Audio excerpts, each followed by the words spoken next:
Assalomu alaykum. Ushbu darsimizda biz demak, guruhlar yaratish va foydalanuvchilar guruhlarga ma'lum bir gruppaviy politikalar berishni ko'rib o'tamiz. Dastlab, umuman Windows serverida Active Directory'da qanaqa yaratiladi gruppalar shu to'g'risida to'xtalib o'taman. Вот biz demak, Windows unda ochamiz. Tak server managerga kiramiz. Windows Server Manager.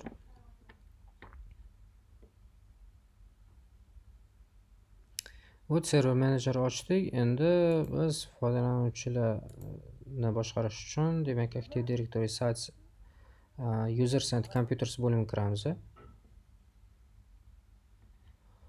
Вот, mana bu yerga kirdik.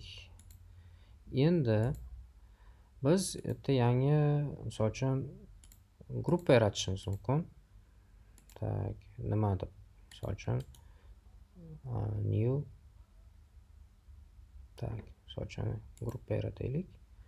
Misol uchun, bakalavr gruppasi.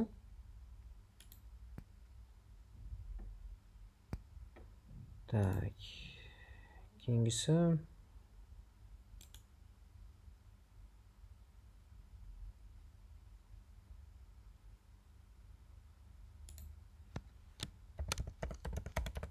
magistr degan gruppa yaratdik. Bu bakalavr gruppasiga misol uchun memberlarni qo'shishimiz kerak. Misol uchun bizda bor edi, kimlar advanced bo'limiga kirib, find now, misol uchun bakalavr div bilan bakalavr kifni tanlashimiz mumkin. Kontrolni bosib turgan holatda, okey.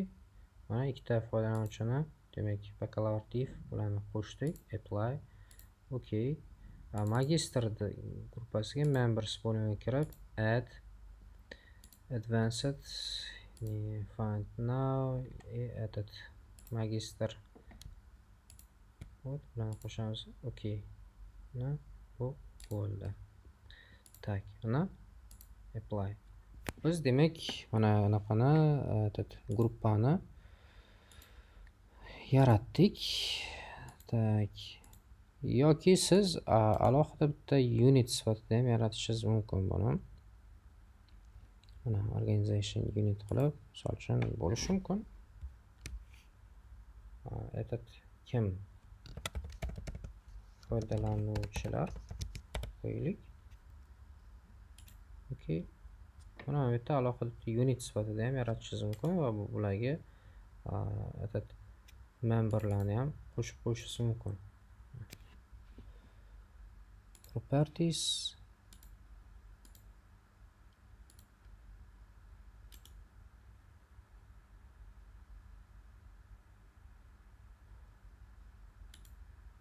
Shu userlarni shunaqaga ko'chirib qo'yishingiz mumkin.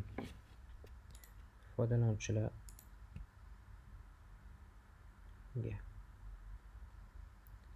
move и этот foydalanuvchilar. И mana bakalavr ham move. Ya'ni foydalanuvchilarga ko'chirib qo'ysangiz bo'ladi. Foydalanuvchilar bo'limiga ko'radigan bo'lsangiz, mana bu yerda turibdi. Вот. Bizda endi gruppalar, bakalavrlar turibdimi? Da, turibdi. Вот. Foydalanuvchilar turibdi hammasi. Tak, endi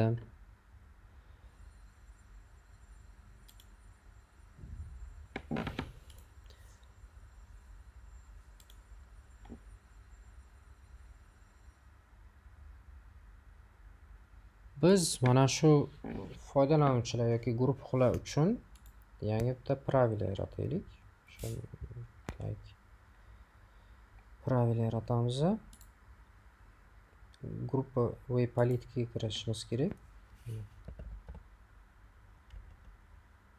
GP edit group policy yoki bo'lmasa bu yerda group policy management bo'limiga kiramiz. Mana forest markaz kirdik. Mana shu yerda turib, demak biz nima qilishimiz mumkin? Bemalol nimalarni politikalarni yaratishimiz mumkin. Misol uchun, mana foydalanuvchi uchun kim uchun? Mana foydalanuvchi uchun create gruppoviy politika yaratamiz. Misol uchun background degan.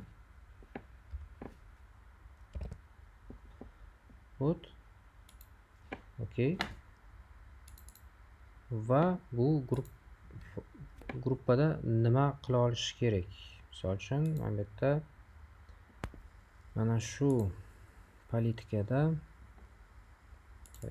enforced qilamiz, kuchga kiritamiz.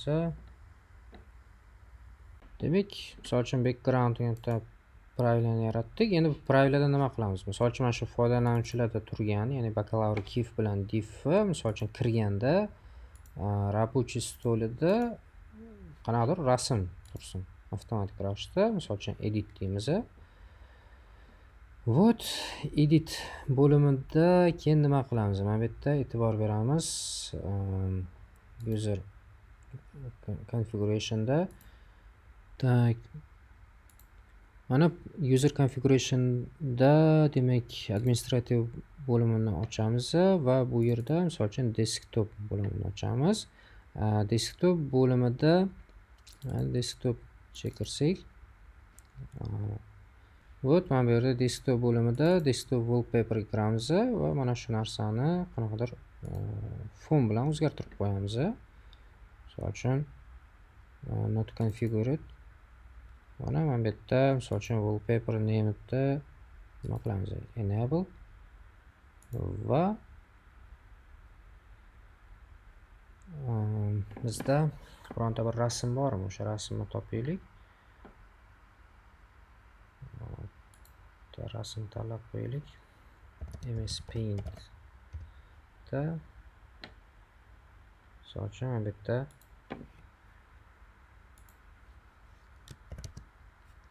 bakalavr degan yozuv qo'yib qo'yamiz.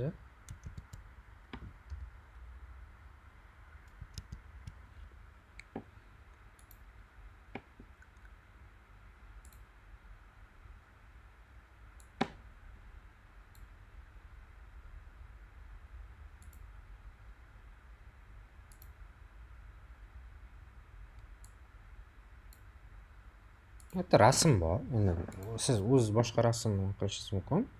Saqlanib qilamiz. Saqlanib qilganda men misol uchun buni o'sha serverda saqlanib qo'ydim. Nima deyman? Tak.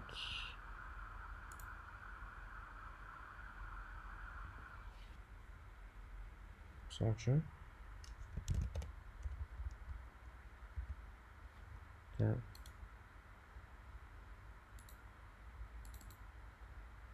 users ichida vp wallpaper deb qo'yib wallpaper degan rasm qo'yaman va shuni ichida background deb saqlanib qildim. Вот. Buni saqlanib qildik. Здесь PC cdisk users wallpaper. Mana shu wallpaper properties ni ochamiz. Sharing, ya'ni share. Misol uchun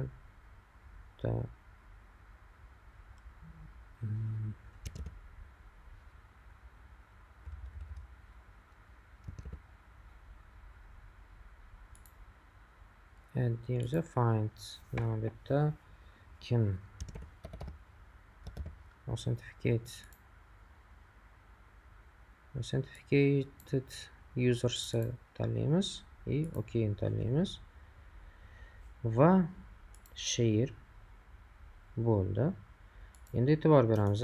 Mana bu yerda copy link, core server copy link mana shuni oldik. Done. Wallpaper ichida bizda qaysi papka bor? bg.png fayli bor. Вот, boyagi holatga qaytamiz yana. Gruppoviy politikada, mana backgroundda eslaringizda bo'lsa edit qo'ydik.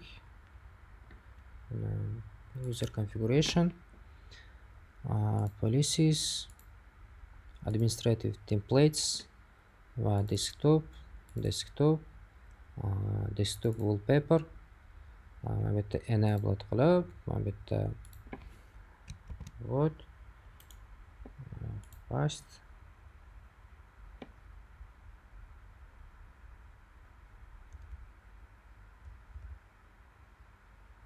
Так.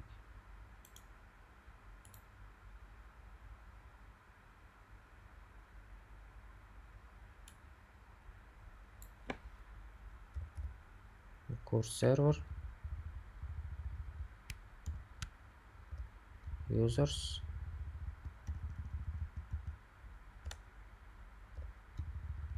va wallpaper. Ichida bg.png fayli bor.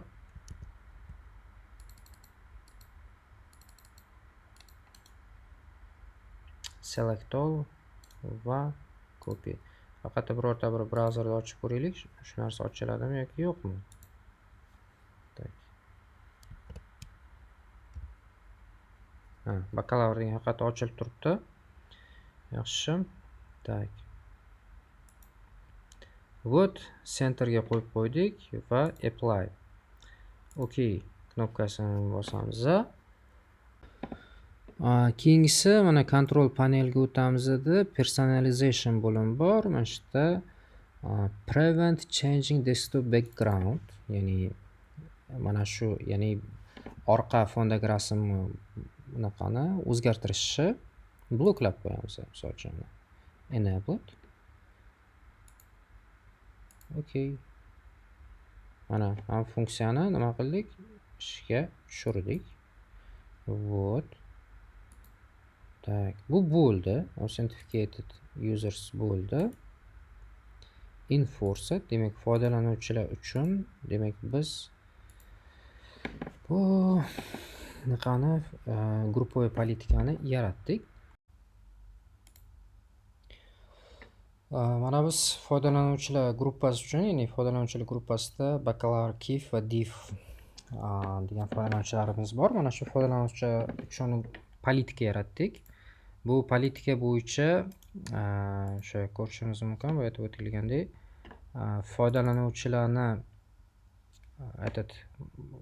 kirganda kompyuterga ularni orqa рабочий stolida umuman orqa fonda turadi bakalavr degan yozuv va umuman ularda orqa fonni o'zgartirish huquqi bo'lmaydi. Ya'ni по умолчанию server tomonidan berilgan orqa fon turadi. Misol uchun o'sha narsalarni foydalanuvchilarga kirib tekshirib ko'ramiz. Misol uchun bizda Windows 10 bo'ladigan bo'lsa, tak. Ya'ni kim div bachelor bunaqasi paroli tatu deb o'zgartirgan bo'lsa, tak shunga qo'yamiz. Bakalavr div kirsin. Keyingisi 8.1 da ishlab turibdi. Tak, misol uchun div emas, buni bakalavr kif bo'lsin, ya'ni kif bachelor qo'ygandik. Paroli tatu 3 va 123. Ochsin. Tak, mana bir vaqt oladi. Hali umuman kirilmagan ekan, shuning uchun. Mana e'tibor bering, Windows 10 dan kirdim. Men bakalavr deb qaysi foydalanuvchi bilan kirdim, ya'ni aniqrog'i shu bunda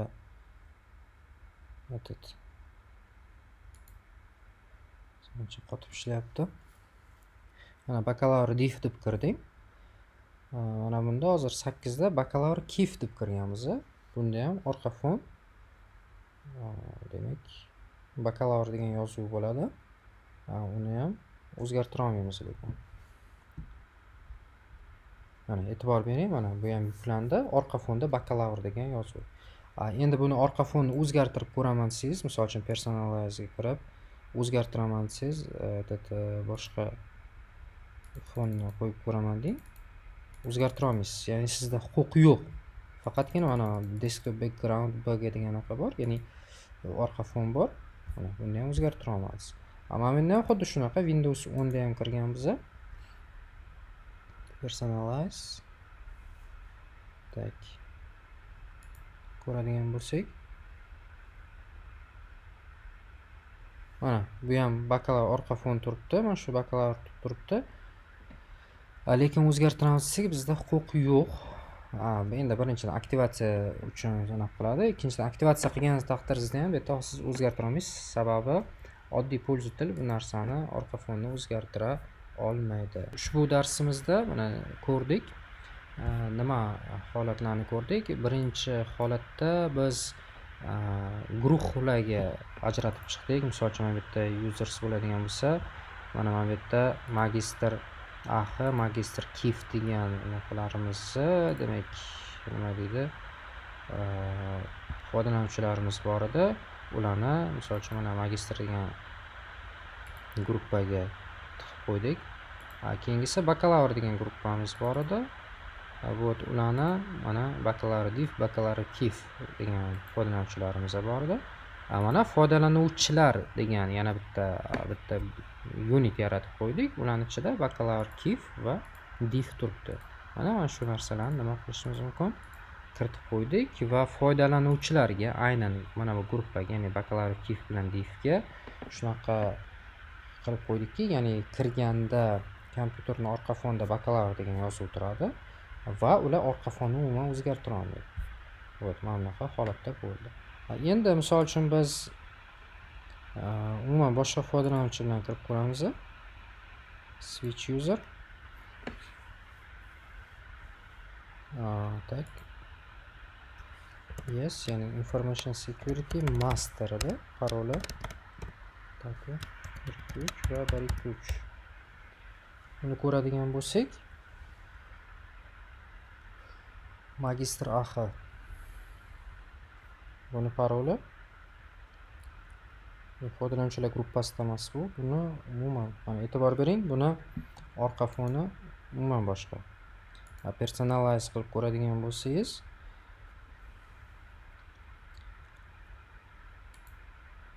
endi bizda yana aktivatsiya bo'lgani uchun problema. Mayli. Lekin bu orqa fon e'tibor beradigan bo'lsangiz, umuman boshqacha turibdi. 8dachi, 8da ham shunaqa problema mumkin. Personalize qilib ularmi aktivatsiya qilmas turib.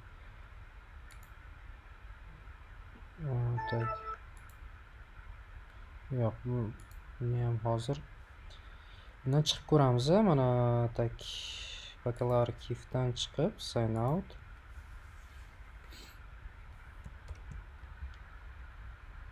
Magistr ko'raylik, misol uchun R2, R3 va R3. Mana orqa fon personalize ko'ramiz va bu yerda mana orqa fonni o'zgartirishingiz mumkin. Magistr bemalol orqa fonni o'zgartira oladi. Lekin bakalavr foydalanuvchilar, ya'ni foydalanuvchilar guruhidagi, ya'ni bakalavr div va bakalavr divlar bu narsani o'zgartira olmaydi. Bu demak guruhlar yaratish va o'sha foydalanuvchilar va guruhlar uchun ma'lum bir qoidalarni, gruppaviy politikalarni berishni ko'rib o'tdik. Keyingi darslarda boshqa huquqlarni ham shunaqa ko'rib o'tamiz, imkoniyatlarini.